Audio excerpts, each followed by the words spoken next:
इस हफ्ते के टेलको ट्यूसडे में हमने बात करी थी यहाँ पे ई रूपी की, जो कि रिलायंस रिटेल ने अडॉप्ट कर लिया है, एक्टिवेट कर दिया यूजर्स अगर पे करना चाहें तो। सबसे ज्यादा कमेंट्स उस वीडियो पे ये आए कि ई रूपी और यूपीआई में एक्चुअली में डिफरेंस क्या है, इसके ऊपर एक वीडियो बनाओ। And here we are. इस वीडियो के अंदर हम एक डिटेल्ड चीज देखने वाले हैं कि यूपीआई एंड ई रूपी में एक्चुअल डिफरेंस है कितना।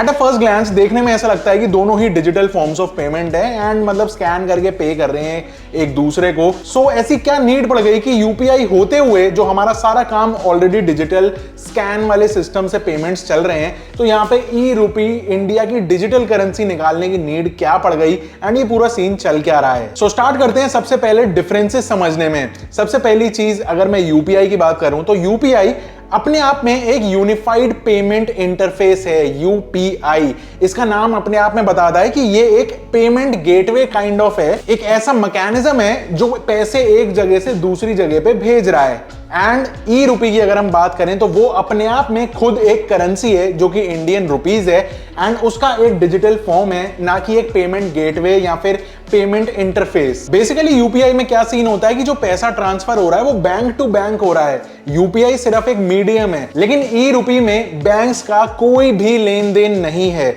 ई रूपी के अंदर जो बेसिकली ट्रांसफर्स होंगे वो सीधा वॉलेट टू वॉलेट होंगे। हमारे फोन्स के अंदर हम एक वॉलेट को इंस्टॉल कर पाएंगे एंड थ्रू दैट हम वॉलेट टू वॉलेट ट्रांसफर कर पाएंगे, लेकिन इसमें बैंक्स का कोई भी लेन देन नहीं है। ना बैंक से पैसा आ रहा है ना बैंक को पैसा जा रहा है। अब देखो बैंक्स की बात निकली है तो सीन ऐसा है कि पैसा एक बैंक से दूसरी बैंक में जाने में कुछ ना कुछ पैसा जरूर यहां पे खर्चा आता है, which is usually called MDR, merchant discount rate. Basically RBI banks के ऊपर थोड़ा सा चार्ज लगाती है कि भाई इतना % चार्ज हम आपसे लेंगे जब भी कोई ट्रांजैक्शन इधर से उधर होगी, लेकिन बैंक्स जो हैं उसके ऊपर अपना एक मार्कअप लगा के देन कस्टमर से वसूली करते हैं। एक बैंक से अगर दूसरी बैंक में पैसा जाएगा तो यहां पे काफी सारी ट्रांजैक्शनल कॉस्ट इंक्लूडेड होती है। दोनों बैंक्स अपने अपने मेंटेनेंस कॉस्ट जोड़ते हैं, विच मींस एक बैंक डेबिट करेगी दूसरी क्रेडिट करेगी। पीछे एपीआईज की लिंकिंग होती है कि यहां से अगर स्कैन होके पे का बटन दबे तो यहां से पैसा निकल जाए, वहां चला जाए। एंड इसके अलावा बैंक्स की और भी सारी बैकएंड की सारी सपोर्ट टीम या फिर कह लो ऑपरेशनल कॉस्ट होती है, जो इस पूरे मैकेनिज्म को चलाने के लिए यहाँ पे पर ट्रांजैक्शन के हिसाब से कुछ ना कुछ कॉस्ट इनकर होती है। ये जो नंबर निकल के आया on an average last year का निकल के आया अप्रोक्सीमेटली ₹2 पर ट्रांजैक्शन खर्च हो रही है बैंक्स के थ्रू जब भी कोई एक जगह से दूसरी जगह यूपीआई ट्रांजैक्शन हो रही है। तो ये ₹2 आखिर भर कौन रहा है? आप जब स्कैन करते हो तो आपसे पूरा पैसा निकलता है एंड सामने वाले के पास भी पूरा पैसा पहुंचता है, तो ये एक्चुअल में ट्रांजैक्शन फीस भर कौन रहा है? तो सीन ऐसा है दोस्त कि ये वाली जो ट्रांजैक्शन फीस है ना, ये अभी के लिए हमारी इंडियन गवर्नमेंट झेल रही है। जो यूपीआई का पूरा सिस्टम है ये हेवीली सब्सिडाइज्ड है गवर्नमेंट की तरफ से एंड लास्ट ईयर 1300 करोड़ रुपए गवर्नमेंट ने खर्च करे इस ट्रांजैक्शनल कॉस्ट के नाम पे। बेसिकली बैंक लेवल पे गवर्नमेंट ने ये पैसा बैंक्स को डिसबर्स कर दिया जैसे जैसे बैंक्स ने अपने ट्रांजैक्शंस बता दिए। रिसेंटली हमारे पार्लियामेंट में भी एक ये मुद्दा निकला था कि क्या यूपीआई के ऊपर अब थोड़ा सा पैसा लगा देना चाहिए पर ट्रांजैक्शन के हिसाब से या फिर ट्रांजैक्शन अमाउंट के हिसाब से। तो गवर्नमेंट ने फटाफट से यहां पे कह दिया था कि नहीं, अभी के लिए फ्री चलने दो। बेसिकली गवर्नमेंट सिर्फ ये चाहती है कि इंडिया में डिजिटल ट्रांजैक्शंस ज्यादा से ज्यादा पुश हो जाएं। लेकिन ऑन द अदर हैंड अगर हम बात करें ई रूपी की तो वहां पे इस तरीके की कोई भी ट्रांजैक्शनल कॉस्ट है ही नहीं। क्यों? क्योंकि ये जो ई रूपी है इसके अराउंड में जो मैकेनिज्म बना हुआ है पैसा इधर से उधर जाने का, वो है पूरा ब्लॉकचेन के ऊपर डिजाइंड। एंड ब्लॉकचेन पे आपको पता है कि अगर हम कोई ट्रांजैक्शन करते हैं इधर से उधर तो बहुत सारी ब्लॉकचेन्स ऐसी हैं आज की डेट में मार्केट में जो बहुत ही नेग्लिजिबल अमाउंट ऑफ ट्रांजैक्शन लगती है एसेट्स को ट्रांसफर करने के लिए। अब यहां पे मैं इथेरियम, सोलाना या फिर बाइनेंस के चेन की बात नहीं कर रहा हूं जिसमें अच्छा खासा amount as a gas fees लग जाती है, लेकिन ऐसी दूसरी बहुत सारी ब्लॉकचेन्स हैं जिसपे लेट से अगर आपने ₹100 इधर से उधर भेजे तो हार्डली एक पैसा भी नहीं चार्ज होगा in the name of gas fees, या फिर कह लो कि ट्रांजैक्शनल कॉस्ट जो है ₹1 तो छोड़ो, एक पैसा भी निकल के नहीं आएगी। So for the same reason आप ₹1 भेजो चाहे ₹1,00,000 भेजो, आपका यहां पे जो ट्रांजैक्शन फीस है वो हमेशा के लिए जीरो रहेगा एंड ये बर्डन किसी के ऊपर नहीं पड़ रहा है, ना ही बैंक्स के ऊपर ना ही गवर्नमेंट के ऊपर। अब एक और डिफरेंस है यहां पे, बेसिकली अगर हम यूपीआई की बात करें तो जब हम अपना फोन कैरी कर रहे हैं तो कह सकते हैं कि हम अपना बैंक साथ में लेके चल रहे हैं, राइट? कि भाई बैंक में जितना पैसा है उतना हमारे फोन में एक्सेस है, हम कहीं पे भी स्कैन करके बैंक से डिडक्ट हो जाएगा, या फिर हमको किसी से लेना है तो वो सीधा बैंक में पहुंच जाएगा। हम एक तरीके से अपना बैंक कैरी करके चल रहे हैं अपने पॉकेट में।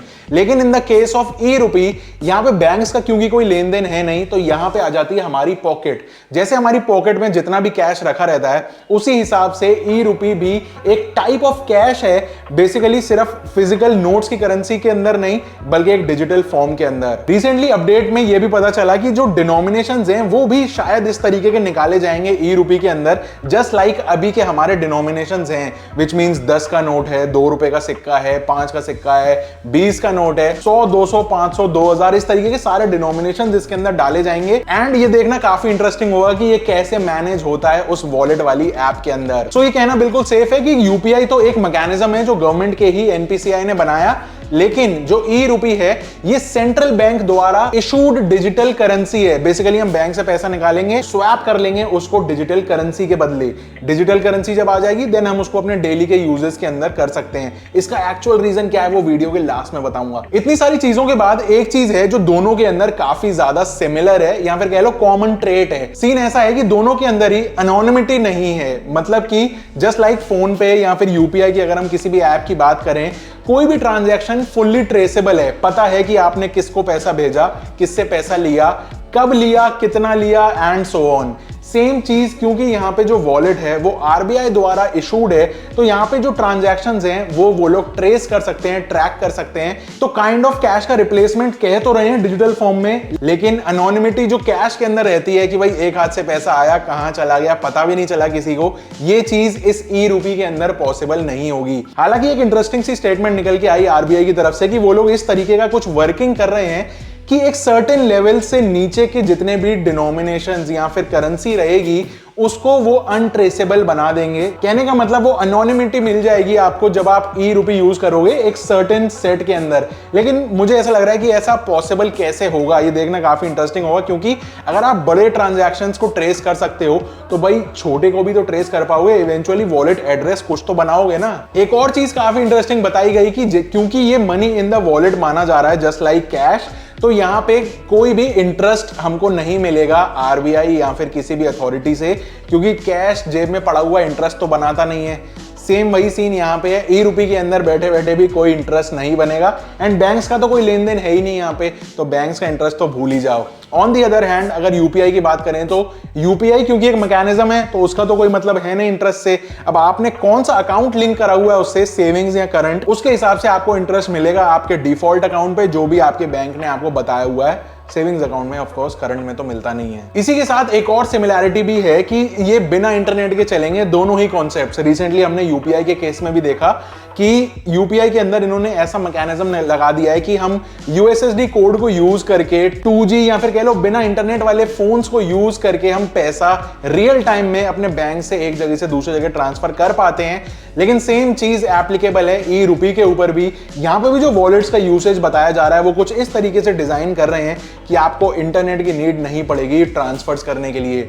एक अच्छी चीज यहां पे ये होने वाली है कि अभी क्या है, बहुत सारे ऐसे स्ट्रीट वेंडर्स कह लो, कुछ ऐसे प्रोफेशंस कह लो कि जिनको अगर हमको पैसे देने हैं तो उनके पास बैंक अकाउंट है ही नहीं। कोई छोटी सी शॉप है, कोई पान वाला है, या फिर कोई भी हो सकता है, चाहे आप कह लो रिक्शे वाला है, तो यहां पे अगर उनके पास बैंक अकाउंट नहीं है तो आप यूपीआई कैसे यूज करोगे। And at the same time need आती है यहां पे ई रुपी की, क्योंकि यहां पे बैंक की नीड ही नहीं है। नॉर्मली फोन टू फोन सीधा ट्रांसफर हो जाएगा। लेकिन अगेन देखने वाली बात यह है कि भाई आरबीआई अपना अकाउंट अगर इशू करेगी ई रुपी वाला, उसके लिए अगेन कुछ ना कुछ केवाईसी के रूल्स यहां पे होंगे। अगेन ये विशियस सर्कल दोबारा से चलना स्टार्ट हो जाता है। एंड हम आ जाते हैं इस वीडियो के सबसे मेन पॉइंट पे, जो कि है कि इसका एक्चुअल यूज है क्या।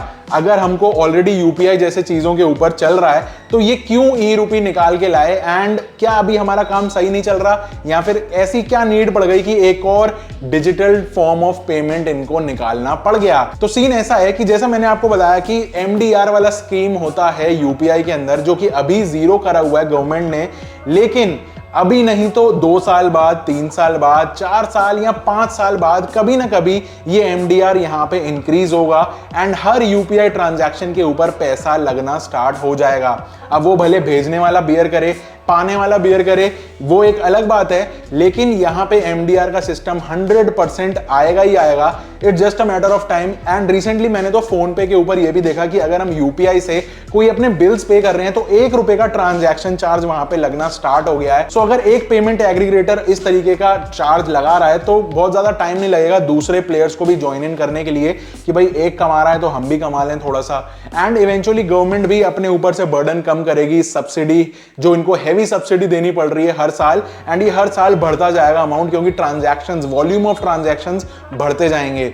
तो यहां पे ई रूपी का स्टार्ट हो जाएगा पैरेलल एक रोड मैप। ऐसा नहीं है कि दोनों एक दूसरे की काट करेंगे, बल्कि पैरेलल दोनों इकोनॉमीज अलग अलग चलती रहेंगी, दोनों फॉर्म ऑफ पेमेंट्स अलग अलग चलते रहेंगे। लेकिन यहां पे सबसे ज्यादा नुकसान होगा बैंक्स को अगर ई रूपी आगे सक्सीड कर जाता है। तो सीन ऐसा है कि देखो बैंक्स का क्यों नुकसान होगा, अभी हम अगर यूपीआई यूज करते हैं तो इन एनी केस बैंक्स के अंदर तो पैसा है, चाहे वो आ रहा है चाहे जा रहा है, ट्रांजैक्शंस हो रही हैं, डेली कुछ ना कुछ पैसा आ जा रहा है। अब ये ज्यादा ट्रांजैक्शंस, ज्यादा वॉल्यूम ऑफ मनी होने से बैंक्स के पास एक सरप्लस होता है कि भाई हम आगे लोन्स बांट पाए, अपने और प्रॉफिट्स कमा पाए एंड सो ऑन। लेकिन जब लोग यूपीआई ना यूज करके ई रूपी यूज करना स्टार्ट कर देंगे जहां पे बैंकिंग का कोई लेन देन ही नहीं है, तो ऐसे में ये जो पैसा है सारा का सारा ट्रांसफर वाला, ये सारा आ जाएगा नॉन बैंकिंग चैनल वाली ट्रांजैक्शनल रूट के अंदर, जिससे बैंक्स के पास इतना ज्यादा फ्लो नहीं रहेगा एंड इवेंचुअली वो आगे कम लोन्स दे पाएंगे, या फिर आगे कम प्रॉफिट्स बना पाएंगे, या फिर कम एनपीए घोषित कर पाएंगे। सो इन द एंड कहानी ये है कि जब तक यूपीआई फ्री है तब तक यूपीआई इज किंग, लेकिन जैसे जैसे यूपीआई के ऊपर ट्रांजैक्शंस लगना स्टार्ट हो जाएंगे, ई रूपी वाला जो मैकेनिज्म है ये थोड़ा थोड़ा सा बूस्ट पकड़ना स्टार्ट कर देगा। एंड दोनों कॉन्सेप्ट ना बिल्कुल पैरेलली यहां पे सस्टेन करेंगे। ऐसा नहीं है कि एक बंद हो जाएगा एक चलता रहेगा।